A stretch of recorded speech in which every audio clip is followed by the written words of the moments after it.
As we discussed in our lesson on context, the play belongs to the genre of Shakespearean comedy, which means that love and romance are a key concern. But it's not all fluffy clouds and red heart emojis. Shakespeare doesn't present us with a tidal wave of romance to carry us away. Instead, he constructs humorous characters and situations that cause us to deepen our understanding of love and how we behave when we are in love. Shakespeare introduces the idea that love is complex right at the start of the play. In Act 1, Scene 1, Lysander, a young Athenian man who wants to marry his lover Hermia, says, "The course of true love never did run smooth." This is one of the most famous lines of the play, and Lysander is metaphorically comparing the progress of love to a river, because rivers are naturally occurring and don't run in straight lines, but bend and shift, changing speed and course according to the landscape. Shakespeare is reminding us that we can't expect such a powerful emotion as love to act in a rational and predictable way. Shakespeare also uses the structure of the play to emphasise this point, including a tangle of multiple subplots that parallel and intersect, all revolving around love stories. Let's unpack these and work out how Shakespeare uses them to show us something about the nature of love. First of all, we have the four young Athenian lovers, Lysander, Hermia, Demetrius, and Helena.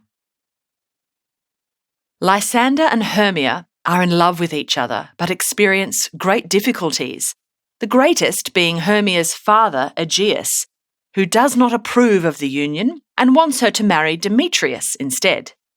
Remember how Aegeus, Hermia's dad, ended his first speech? He asked Theseus, the Duke of Athens, to allow him to exercise his right to dispose of his daughter through either of two options. Firstly, she can marry the guy he's chosen for her, or she can be put to her death. Shakespeare shocks us with this harsh punishment to show us how brave Hermia is in refusing to obey her father. Theseus decides that Hermia can have until his own wedding day to make up her mind. Hey team, just a reminder, if you like this video, please hit the subscribe button and ring the notification bell. It really helps the channel out, and our next upload could be on something taught in your next class. Thanks, and back to the video. When they are alone, Lysander cheers Hermia up by listing all the different ways historic couples have been thwarted by the rules of their society. He also notes that even if society approves of a match, true love can be destroyed as war, death, or sickness did lay siege to it.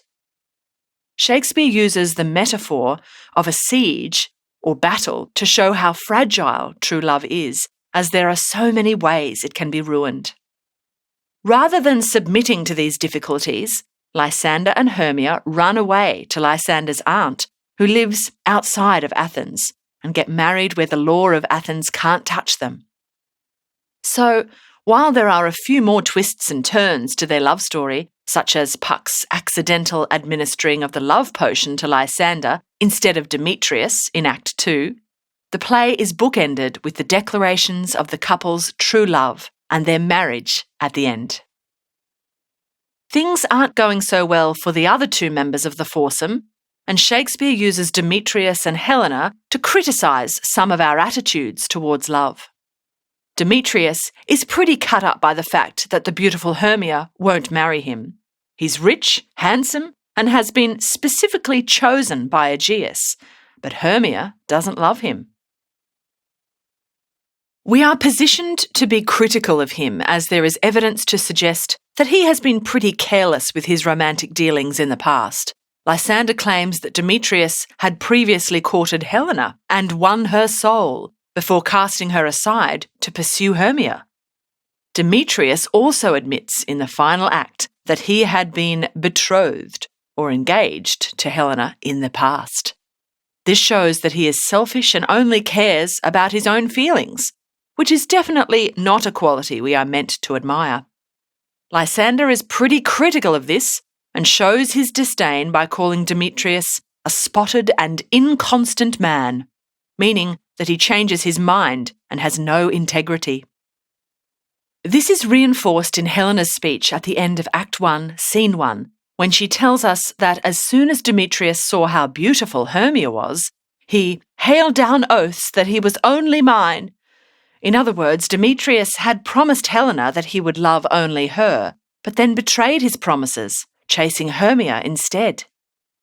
Shakespeare develops Demetrius's character in this way in order to criticise those who treat love, and those in love, too carelessly.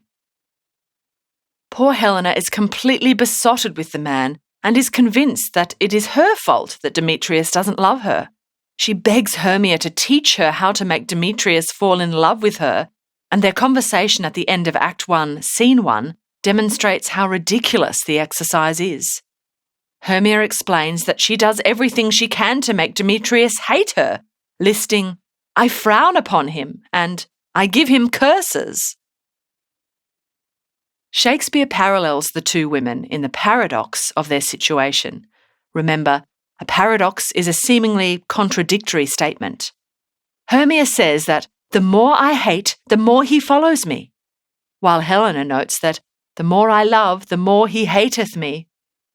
It seems like an impossible situation, but Hermia recognises that his folly, Helena, is no fault of mine, meaning that Demetrius is in charge of his own feelings and nobody can control these. Shakespeare ends the scene with Helena's emotional soliloquy. Remember, a soliloquy is a speech made by a character when they are alone on stage and are sharing their innermost thoughts with the audience. Here, Helena thinks about the nature of love, and even in her lovesick state, she makes some pretty astute observations. She begins by highlighting how irrational love is, as even though "through Athens I am thought as fair as she," meaning she is just as beautiful as Hermia, Demetrius can't seem to see it.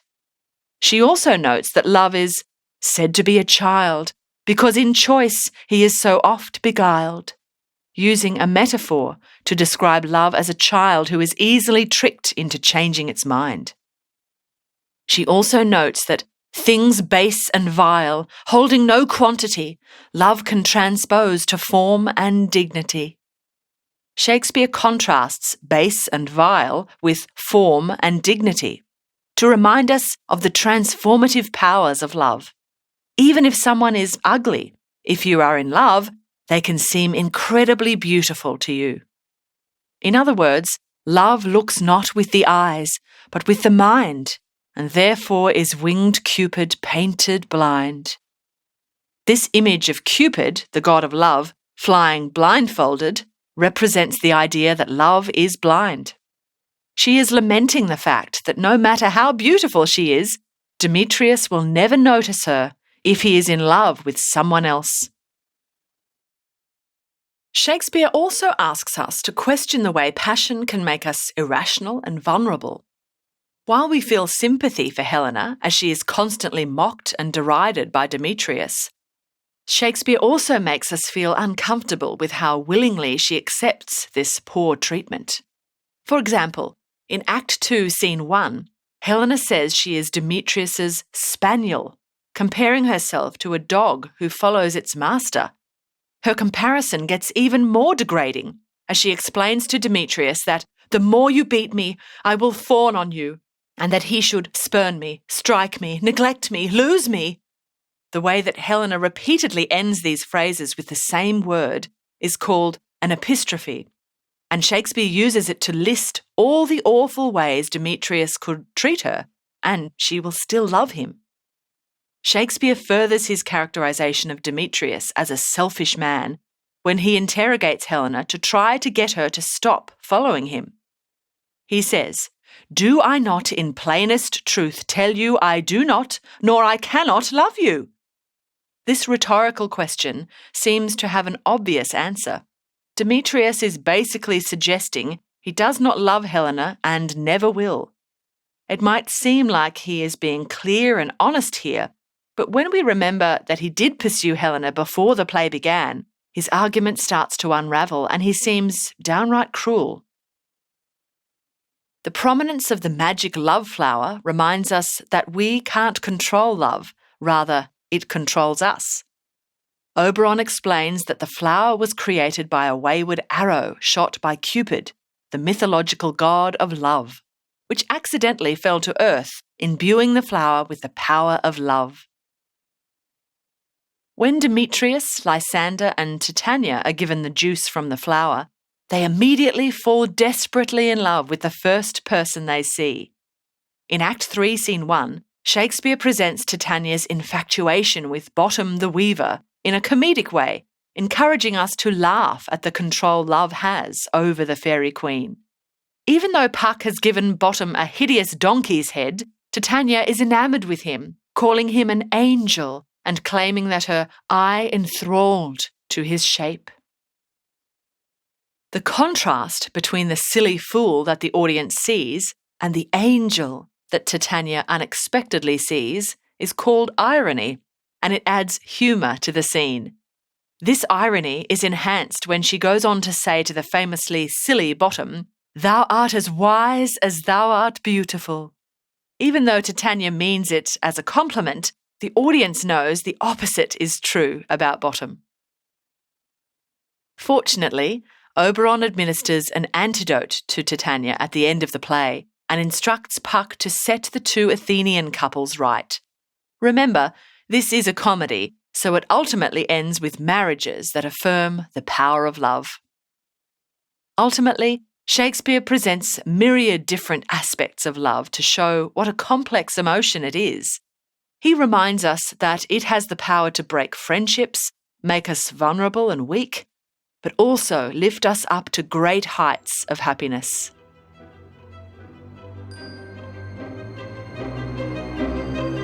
We hope you enjoyed this Schooling Online production. For more easy lessons on A Midsummer Night's Dream, check out our analysis of the theme of gender in the play.